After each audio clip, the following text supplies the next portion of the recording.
तुझ्या पाहता सामोरे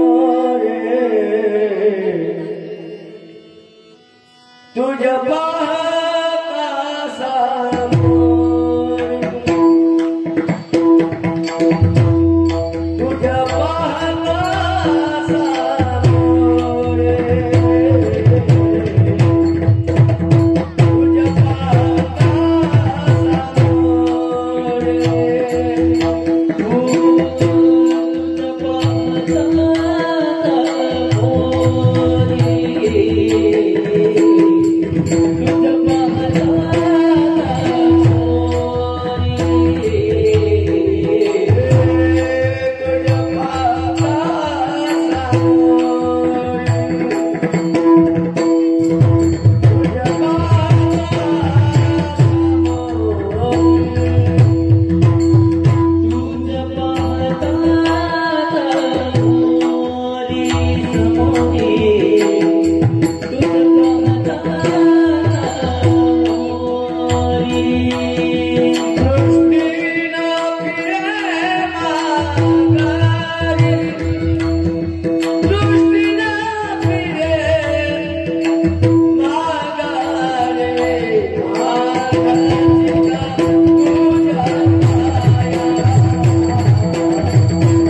दृष्टीनं फिरे माघारी माझ्या चित्त तुझे पाया मिठी पडली पण नरडाया बाहेरचा आवाज कमी करा इको कमी करा साधा मोकळा स्पष्ट जवळचा आवाज वाढवा नोहे सारिता निराळे नोहे सारिता निराळे लवण मेळविता जळे माझ्या चित्त तुझे पाया मिठी पडली पण नरडाया तुका म्हणी बळी जीव दिला पाया तळे माझे चित्त तुझे पाया मिठी पडली पण नरडाया गजाननं भूतगणादिसेवितं कपित्तजम्बू फलचारु भक्षणं उमासुत शोक विनाशकारकं नमामि विघ्नेश्वर पाद पंकजं नमिला गणपती माऊली सारजा आता गुरुडाया दंडवत सेवे लागी सेवक झालो तुमच्या लागलो निज चरणा अहो स्वामी तुकया देवा यावरी न करावा वेरो विवेकाने जाणे सुवटित समाजा टिकविले महासिद्धांताचे गुण रसिकत्व उकलिले ललित रसे तरो तरविला श्री भागवत तरो दया श्री ज्ञानेशाती विमल मतीने वंदन करो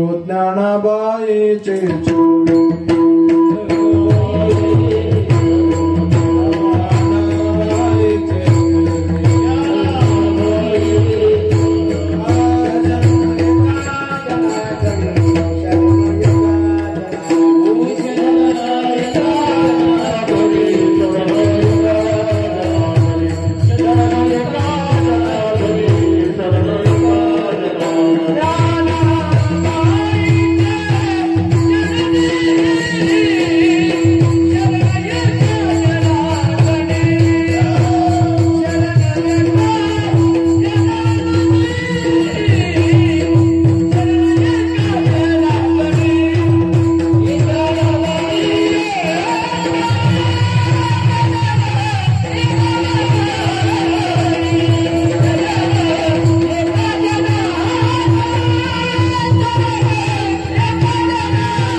शिवपीठ हे जुनाट ज्ञानाबाई तिथे मुकुट महायोग पीठे तटे विमरत्या मरम पुंडरिकाय धातु मुनींद्रे समागत्य तिष्ठन्त मानंद कंदम परब्रह्म लिंगम भजे पांडुरंगम पांडुरंगा गुरु प्रथम नमन दुसरी चरण संताच्या त्यांच्या कृपादाने कथेचा विस्तारो बाबाजी सद्गुरु दास तुका वचन ऐका कमळापती माझी रंगाची विनंती कर जोडी तू कथे काळे आपण असावे जवळे लोकाभिरामम नररंगधीरम राजीव नेत्रम रघुवंशनाथम कारुण्य रूपम करुणाकरंतम श्रीरामचंद्रम शरणम प्रपद्ये हरी झाले राम राज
चित्त तुझे पाया मिठी पडली पंढरडाया प्रस्तुत प्राप्त प्रसंगी प्राप्त स्थळी आजच्या या आयोजित समप्राप्त कीर्तनाकरता कीर्तन रूपी सेवेकरिता म्हणून दाखवलेला गाऊन दाखवलेला सेवेकरिता सादर केलेला सुपूर्त केलेला घेतलेला निवडलेला अभंग महान भगवत भक्त विश्ववंद्य महाराष्ट्र भूषण वारकरी संप्रदायाच्या कलस्थानावर विराजमान अधिष्ठित अत्यामूत स्थानापन्न झालेल्या जगद्गुरु जगतवंदनीय संत श्रेष्ठ श्री तुकाराम महाराज यांच्या अभंग संहितेतील भूपाळी या प्रकरणातील छोटासा हा 4 चरणाचा अभंग असून आजचा अभंग तुकाराम महाराज आपली इष्ट देवता आपली लाडकी देवता भगवान पंढरीनाथ पांडुरंग परमात्म्याच्या पुढे उभे राहिले आणि देवाशी संवाद साधतात आणि देवाला सांगतात, काय सांगू देवा, एकदा तुला समोर पाहिलं नंतर मागच हटायला तयार होत नाही. माझं चित्त तुझ्या पायावर जाऊन बसलं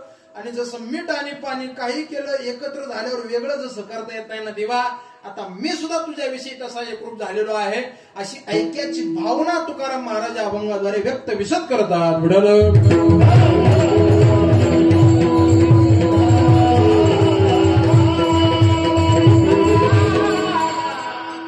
कीर्तनाला, कार्यक्रमाला, सेवेला, निरूपणाला प्रारंभ करण्यापूर्वी आज हे कीर्तन इथं काय निमित्ताने आहे हे तुम्हाला सगळ्यांना माहित आहे. मला वाटतं मंडपात बसलेला असा एकही माणूस नसेल का ज्यांना माहित नसेल हा मंडप का बरं दिलेला आहे, ही एवढी भारी लाइटिंग का बरं लावलेली आहे, हे टाळकरी टाळ घेऊन का बरं विना उभे आहे, विनेकरी विना घेऊन का बरं उभे आहे, हे महाराज एवढा गोड मृदंग का बरं वाजवत आहे, सगळं गाव कीर्तन ऐकायला का बरं आलेलं आहे, हे जवळजवळ बसलेल्या सगळ्या लोकांना माहिती आहे. काय कोणाला सांगायचं काम नाही. पण कसं असतं, कीर्तनकारच फक्त एकटा नवा आलेला असतो, बाकी रोज ऐकणारे लोक तेच असतात. तरी सुद्धा रोज महाराज काय म्हणतात, हे बघा हे काय चाललंय तुम्हाला माहिती का, सगळ्या गावाला माहित राहत, फक्त आम्हालाच माहित नसते. तरी सुद्धा आम्ही म्हणतो तुम्हाला माहिती की काय चाललंय, तुम्हाला सगळ्यांना माहिती असतं, तरी सुद्धा रोज रोज कीर्तनाचं निमित्त कीर्तनकार महाराज सांगत असतात. का बरं सांगतात, कारण काही झालं तरी 5-1 मिनिटं त्यांची याच्यात निघून म्हणून सांगायचं असतं का नाही. बघा हो पाटील बस हो, बोलू नका आता, शांततेत होऊ द्या.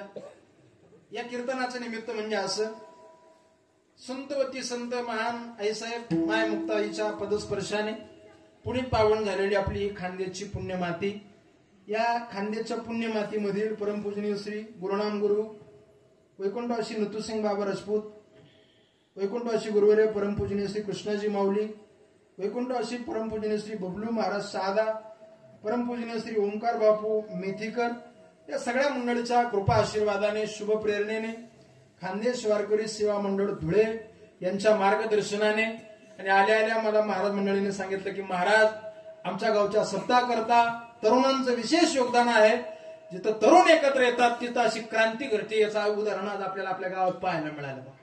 तुमच्या गावची सगळी तरुण पोरं एकत्रित येतात, सगळ्या तरुणांच्या सहकार्याने एकजुटीने प्रतिवर्षी हरिभक्तीपरायण सगळ्या महाराज मंडळीच्या उपस्थितीने श्री क्षेत्र पुण्यपावन कोठडी या गावचा सप्ताह पुण्यपावन संपन्न होत असताना, याही वर्षी तो सप्ताह परिपूर्ण होत असताना आजचं मला वाटतं हे ही जी संकीर्तन सेवा आहे, ही संकीर्तन सेवा औचित माझ्यापर्यंत आली. तसं या सेवेचा अधिकारी मी नव्हतो, पण कसं असतं मंडळी, तारखा घेणारे आपण असो, फोन लावणारे आपण असो, पण त्याच्या डोक्यात राहतं की यंदा कोणाच कीर्तन करायचं.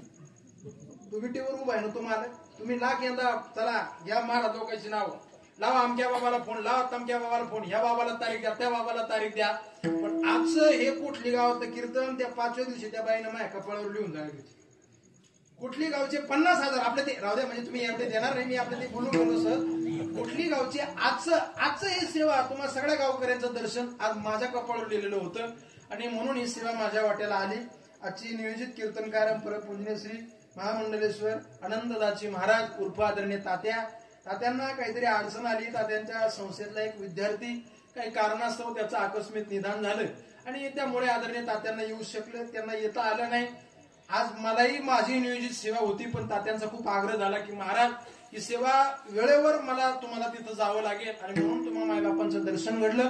परम भाग्य समजतो, एवढा मी लांबचा दूरचा प्रवास करून आलो, पण मायबाप तुम्हा सगळ्यांची मंडपामध्ये भरलेली प्रसन्नता पाहून एवढा आलेला सगळा सिनभाग मी विसरून गेलो. एवढं गोड वातावरण तुमच्या गावात आहे, अत्यंत गोड.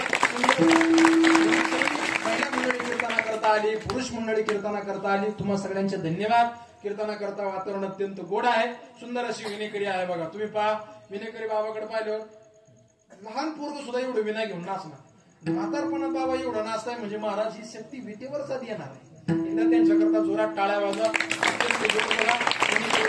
धन्यवाद व्यक्त करतो. कीर्तना करता ही जी गायनाचार्य मंडळी आहे ती गुणीजनांचं उभं पीक आहे. एवढी महाराज मंडळी कीर्तनामध्ये गायनाच्या साठी करता आहे त्यामध्ये आदरणीय हरिभक्तीपरायण परमपूजनीय श्री या भागातील एक मोठे व्यक्तिमत्व आमचे पांडुरंग महाराज आहे. श्री महाराजांच्या चरणी दंडवत करतो.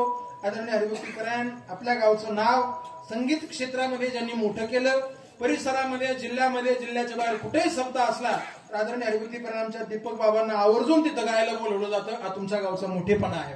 तर तुमच्या गावची मोठेपणाची बाब त्यांनी गावगाव फिरवली. आदरणीय आमचे दीपक महाराजांचे धन्यवाद व्यक्त करतो. पहिली चाल ज्यांनी महाराजांना साथ केली ते अमोल महाराज आहे.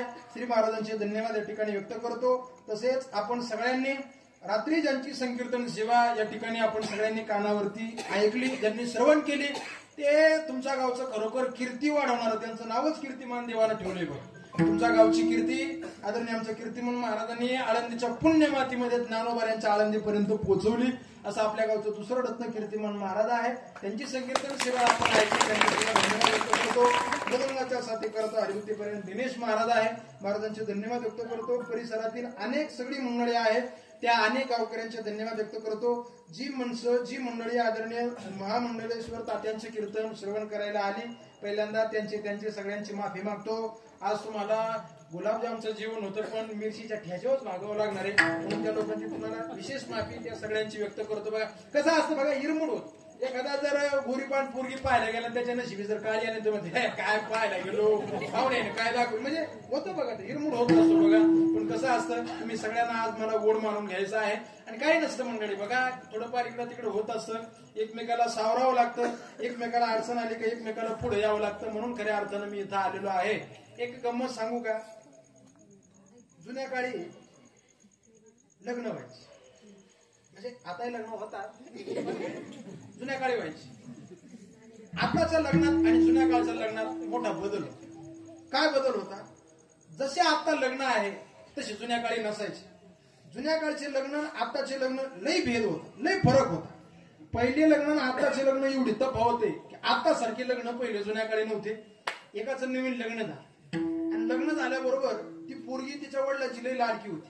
त्या पोरीने वडिलांना सांगितलं, बाबा लग्न करते पण उद्याच परत मूळ ठेवा. तुमच्याकडे काय म्हणतात त्याला, मूळच ठेवता, उद्याच पहिलं मूळ ठेवा. म्हणे का, मी तुमची लई लाडकी बाबा, मला तुमच्याशिवाय करमणार नाही, उद्याच मला घ्यायला.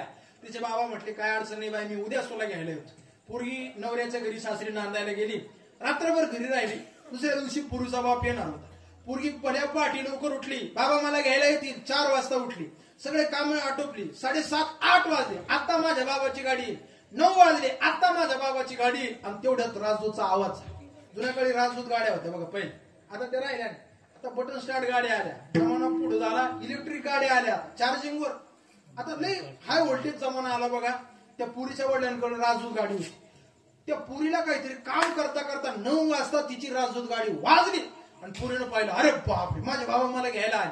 अहो तिनं हातातलं भांड टाकलं आणि पळत पळत बाहेर येऊन पाहते तर ती गाडी तिच्या वडिलांची नसून बांगड्या भरणाऱ्या कसार दादाची होती. तसं जी गाडी तुम्ही बोलवली ती नसून, आता ते काय पुढचं तुम्ही म्हणू नका, म्हणजे मागून घ्यावं लागणार आहे. आज ही संकीर्तन सेवा अवचित माझ्या वाट्याला आली, मी माझं भाग्य समजतो. काळजी नसावी. बरोबर 1 तास आपल्याला सेवा करायची आहे, त्या दृष्टीने कीर्तनाकडे निघतो. टाळी वाजवून भजन करा. विठ्ठल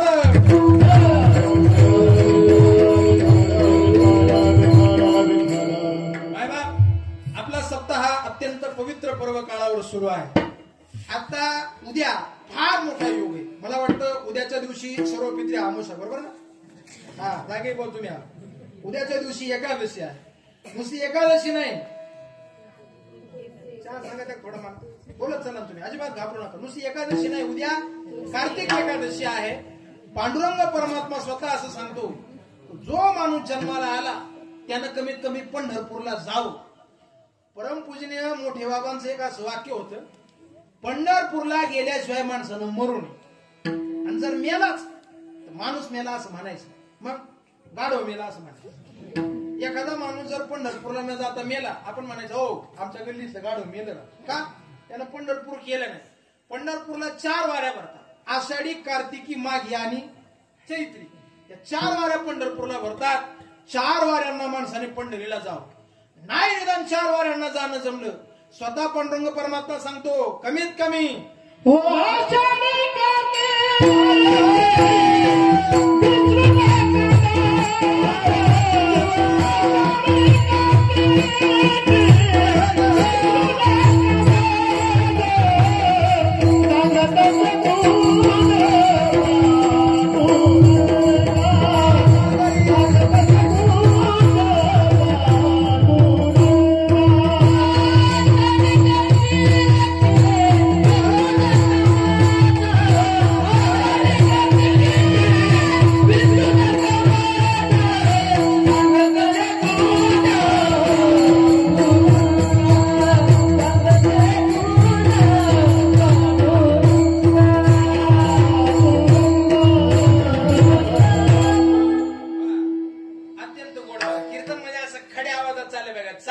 काय काय बरं वाटतं थोडं सासूबाई भाव चाललं का बरं वाटतं बघा अत्यंत गोड साडी सुद्धा सुंदर बघा देव स्वतः सांगतो नाही निदान तुम्हाला 4 वाऱ्यांना येणं जमलं 2 वाऱ्या विसरू नका कुठल्या आषाढी कार्तिकी विसरून का माझा 2 वाऱ्या आषाढी आणि कार्तिकीला मला येत चला आणि पहिली आषाढीचं जाणं आणि दुसरी कार्तिकीचं जाणं माणसानं टाळू नये पण महाराज आमच्या गावकऱ्यांची एक अडचणी काय आषाढी वारीला आम्हाला नक्की जाणं जमतं का कारण आषाढीला काय आमच्याकडे सप्ताह नसतो मग तुमच्या गावकऱ्यांकरता पांडुरंगाने विशेष सोय केली आषाढीला तुम्ही त्याच्याकडे जा कार्तिकीला तो तुमच्या गावात आज पांडुरंग परमात्मा पंढरपुरात सगळ्या गावकऱ्यांना दिसत असेल पण तुमच्या गावचं जर एखादं चुकून तिथे गेलं पांडुरंग सांगेल इकडे काय आला जेवायला वय गावात सप्ताह चालू तिकडे काय माघारी परत एवढा आनंद आहे पण इथं पांडुरंग परमात्मा उभा असेल कुठंतरी आणि म्हणून हा अभंग मला कीर्तना करता घ्यावासा वाटला आजचा अभंग की नाही मंडळी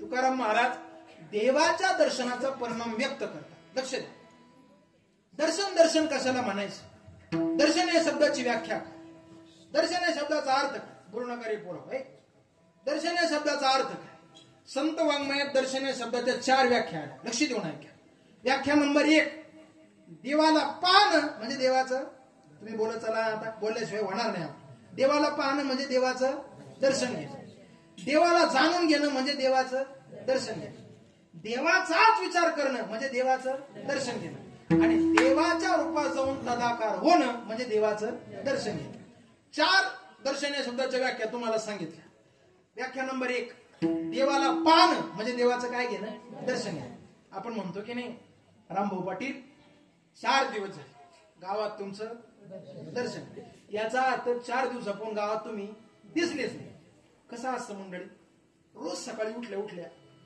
गावातल्या काही लोकांची तोंड आवर्जून पाहावं का त्यांचे चेहरेच तेवढे प्रसन्न असतात तुम्ही बघा काय माणसाचा चेहरा पाहिला तर दिवस चांगला गेला असं वाटतं हे गंमत सांगू तुम्हाला काही माणसांचे चेहरे पाहिल्यावर न होणारं काम असलं तरी ते काम होत आणि मग काही लोकांचे तोंड पाहिल्यावर